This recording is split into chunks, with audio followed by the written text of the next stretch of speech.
सादर प्रणाम। काव्यांकुर में आप सभी का हार्दिक अभिनंदन है। मैं आज एक लेख जो माँ पर आधारित है, उसकी ममता पर आधारित है, आप सभी के समक्ष पढ़ती हूँ।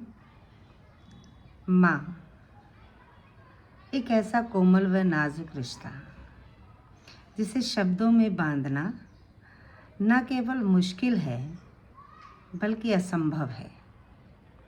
माँ शब्द आते ही मन में एक निर्मलता, कोमलता व सच्ची ममता का एहसास होता है। माँ जो कि अपने आंचल की छाया से अपने बच्चों को हर मुश्किल से बचाने का प्रयास करती है, वो माँ ही है जो अपनी जान की परवाह ना करते हुए भी एक ढाल बनकर अपने बच्चों की रक्षा करती है। माँ ही तो है जो स्वयं भूखी रहकर भी अपने बच्चों को तृप्त करने का पूरा प्रयास करती है। वो माँ ही है जो स्वयं गीले में सोकर अपनी नन्ही सी जान को सूखे व नर्म बिस्तर पर प्यारी व मीठी नींद सुलाती है। भगवान का दूसरा रूप सच्चाई व ममता का प्रतिरूप है माँ। कहा भी गया है कि माँ की महिमा का भला कैसे करूं बखान।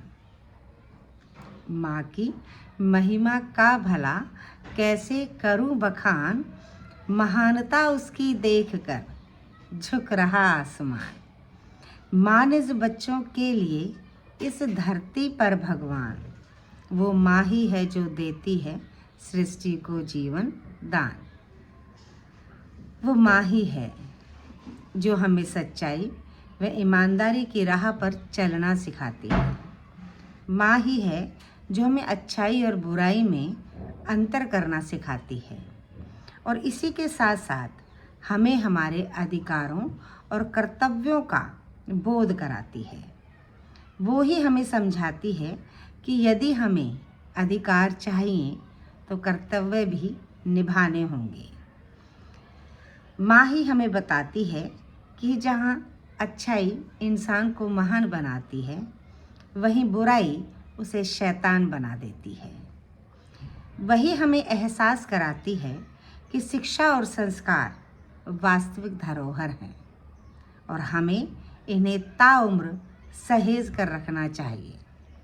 हम सभी को हमेशा अपने माता पिता का सम्मान करना चाहिए तथा उनके हर उस सपने को जो उन्होंने हमारे सुनहरे व उज्जवल भविष्य के लिए देखे थे, अपनी सफलताओं के माध्यम से पूरा करने का प्रयास करना चाहिए।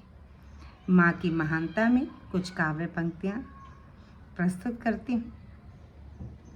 किससे करूँ तुलना, किससे करूँ तुलना उसके वजूद की, किससे करूँ तुलना उसके वजूद की, सागर से भी ज़्यादा गहरी है उसमें ममता भरी।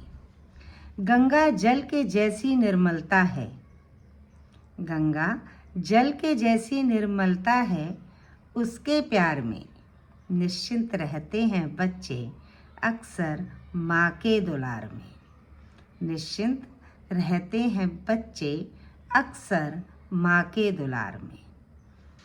धन्यवाद। जय हिंद, जय भारत।